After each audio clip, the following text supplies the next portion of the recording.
Good afternoon and welcome back to Dynamics 365 Finance and Operation. We're actually configuring the human resource module within the ERP system F&O.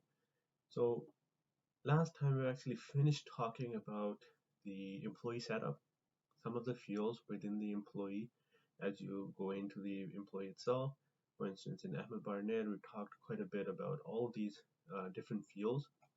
We've also talked about some of the tabs on the top, the ones that are relevant and the ones that I have actually used in my implementation and shared my experiences along the way.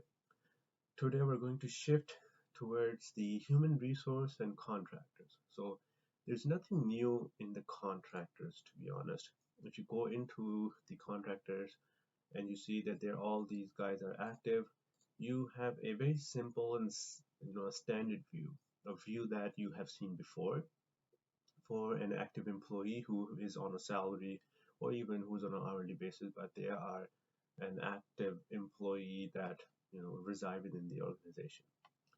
For contractors, you could the only differentiator outside of these are the things that are very similar and familiar that you've seen. The only differentiator is the work type. So you could see that they are contractors instead of an employee. Their work type is contractor, so that's how you differentiate between an employee and a contractor. If you were to actually go into workers, you'll see all employees across all legal organizations. So if you don't know what that means, I've actually talked about in my previous video when we started out talking about the human resource module, what legal organizations are, what legal entities are. So feel free to actually go through that and then you'll know exactly what legal entities are. And when I talk about workers, for instance, we'll see all workers across all the legal organizations. So just going back to the contractors, you see that they have a personnel number that you can assign. They have all that information that's relevant to them apart from the worker type contractor. In this case, you cannot change the worker type contractor to an employee.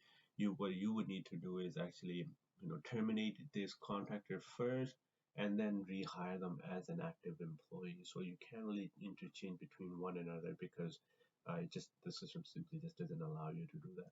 But all of these fields that we have talked about are very familiar, so they should be similar to what you've seen, what we've talked about, within the work history. For instance, if I click on the most recent work history, the employment start and end dates are here, the details, financial dimensions, these are very applicable to the reporting pieces. So when we're talking about finances for a particular employee like David Simpson, what is their expenses, how are they expensed as an employee based on the hourly rate or salary. If this is a contractor, so it wouldn't be on a salary, but it would be on an hourly rate. These financial dimensions help you in that reporting piece. Same thing with benefit details, like you've seen this, how this looks like. So there's nothing new, nothing different in the contractor forms, and everything else is very similar apart from the worker type we talked about. So that's all there is to it for contractors, and depending on the requirements or whatnot, what you want to do with these contractors is a different story. But it's as easy as creating a new employee. So you simply click on new work, make sure your worker type is contractor, and everything else follows through as an employee.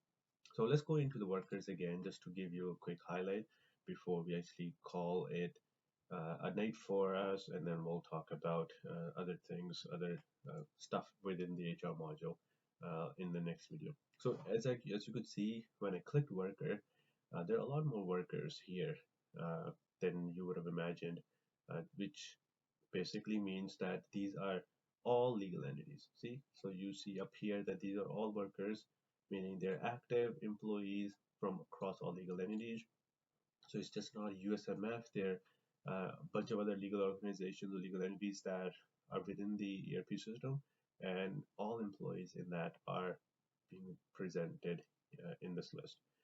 Unfortunately, there's no way to know which employee belongs to which organization. That is a flaw, and I think I've talked about that in my previous videos. So I think that at some point the